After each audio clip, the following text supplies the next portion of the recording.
At ayun na nga, dito tayo sa pangalawa. Bali, isang trio, dalawang pares kasi ang kinuha ko kahapon. Flex natin yung pangalawa. Ito yung signature line ni Sir JTP. Ito yung merong pinakamaraming panalo sa linyada niya. Ito po ay na-avail na kay Mr. Larry Romero. Ito po ay straight breed na Raptor Sweater. So, bihira lang po yung may lumalabas po daw kasi sa kanya na straight comb. So, mas pinili ko na kunin yung straight comb na broodcock doon sa farm niya. Then, syempre, P-comb din yung babae na Raptor. So, magpapapuro rin po tayo ng Raptor for this season. Same with the Kanawayon ng RRZN. So, gayahin natin yung proseso niya. So, mag-breed muna tayo ng mga puro. Then, magparami. Then, susubukan din natin yung bandang huli. Kasi, para hindi naman masayang yung effort natin. Flex ko lang. Yan, ito na po. Ang ating Raptor Sweater. Dalawa lang po ito sa huling batch na sinalang na may lumabas na straight comb. May lumalabas na pa isa-isa rin na green legs sa mga Raptor Sweater.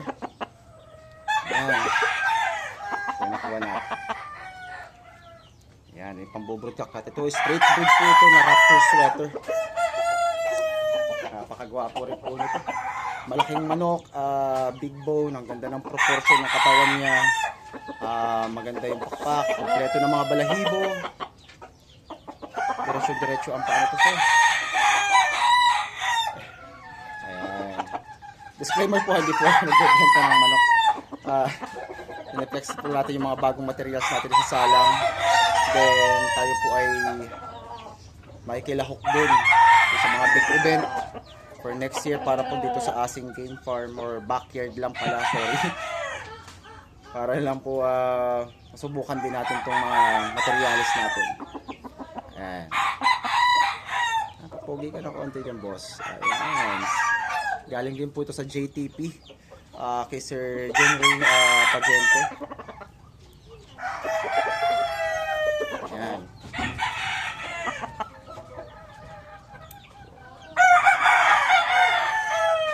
Napakapoging manok. So, kasama rin to sa mga pwede natin i-share sa inyo.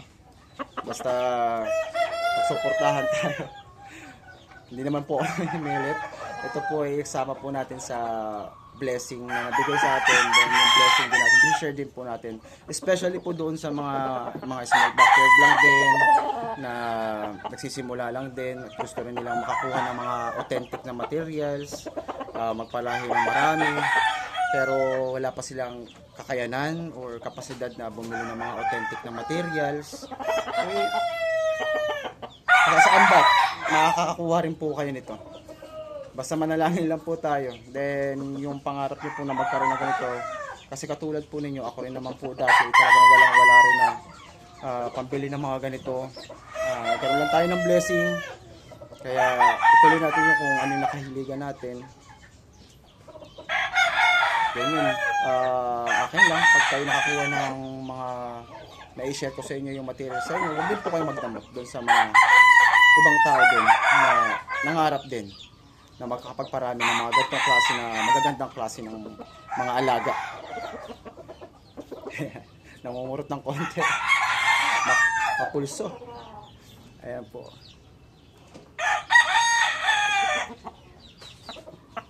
Ayan. So next year, abangan nyo po. By December, so most likely meron na tayong mga cockerels or mga baby stag na nun.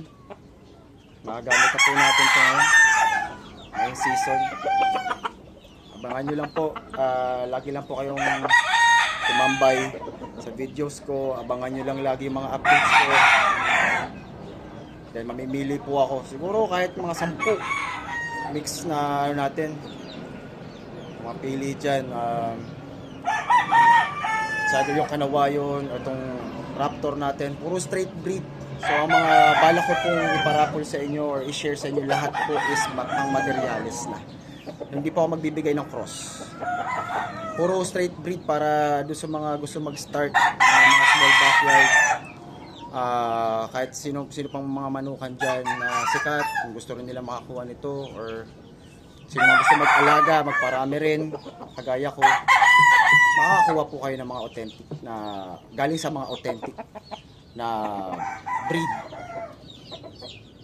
Ayan, para hindi rin magkaroon din kayo ng mga gwapo or mga magagandang klase ng manok na pinapangarap nyo o dati pinapanaginipan lang natin na mahimas-himas. Ayan. Kaya wag po magsasawa na manood, mag-subscribe po or mag-abang. Ayan. Again, maraming salamat po sa mga dati na pong sumusuporta dito sa munting vlog na to. Ayan. Dahil din po sa inyo, kakaroon tayo ng mga munting blessing. Ayan. Oh. Ayan. Flex din natin yung kasama nito na pair na babae. Yung dalagitan natin na isasalang natin ngayong season. Pair po itong kinuha ko. Medyo hindi ko naabot yung hindi na po afford yung ititrayo ko rin. Kasi meron din pa naman po kami na mga materials dito na gagamitin din for this season. Para hindi na po masyado madami kasi maliit pa naman po yung pwesto na meron ako. Malay nyo bandang huli, katulad po ng mga ibang vlogger na medyo nakaangat-angat na sa buhay, medyo lumaki-laki rin yung backyard, mas maraming blessing, mas marami rin tayo may share. Yun po yung pinakamoto ko dito, para matulungan ko yung mga kagaya ko rin po ng mga small time breeder, small time backyard breeder na gusto magsimula ng mga ganito kasi na farm. Ayan. Wait, text lang din natin yung kasama nitong babae, okay? Wait lang. At ito na nga. Ito yung kasama doon. Ito yung pair ng raptor natin. Ito yung kasama na babae. Ayan, napakagandang mukhaan eh. Ayan, dati po pinapangarap ko lang din to. Pinapangarap ko lang din to yung magkaroon ng mga authentic na mga gamit. Ayan. Kasama rin po ako sa katulad nyo, browse, swipe na swipe, nanonood sa mga maliliit na mga vlogs, maliliit na mga video, sa mga authentic, manonood sa mga video or reports or interview sa mga big time po na mga magmamanok. Ayan. Dahil po mabait po kasi si Sir June, napagbigyan tayo, mabigyan tayo ng mga ganitong klase, ng magagandang klase ng materyales para makapag-start po tayo ng munting manukan. Ayan. Dagdag puwersa po ito sa ating asing backyard. Ayan. Ganda-ganda. Malapit na rin po ito. Actually, nangingitlog na po ito sa patuka. Pero wala pa nga pong mga simila yon. So, dahil maulan ngayon, hindi pa natin masikaso na makapag-ayos ng mga breeding pens kasi nga halos parang kahapon lang po nag-start yung pagpasok ng bagyo na Nando. So ayoko naman po na ayusin kagad yung mga breeding pens nila ng ganun yung klima, kasi ibang klima rin po dun sa pinagkuhanan namin, baka bigla po itong magkasakit, mapornada yung pagsalang natin for this season po. Ayan. So again, ito po ay pair of raptor sweater, straight breed po ito, F1 po ito. Nakita ko po lahat ng materialis na binili doon ni Sir June sa kanyang pinakamaliit na nakita kong farm. Actually, pinakauna kong nakitang farm na 6 hectares. Talagang nilibot ko po siya, sinulit ko na yung pagpunta ko doon dahil sayang yung gasolina. So para makita ko na rin lahat ng mga materialis na pinundar niya rin. Chinek ko na lahat. Kaso nga lang, bawal mag-picture kasi marami na pong scammer ngayon. Para maiwasan daw po yung pag-i-scam. Minsan kinukuha yung mga video, mga pictures. Hindi na po siya pumapayag na picture natin yung mga or videohan yung mga materialis na meron siya. So niyaya niya na lang ako doon, tinignan ko na lang, inawakan, chinek lahat ng dapat i-check para makita natin kung authentic ba yung mga materialis. Then 100% naman po authentic naman po siya. Ayan. Again, thank you so much Mr. June Pagente ng JTP Game Yard. Maraming salamat sa pag-share. Alam kong alanganin dahil mabibreed ka rin.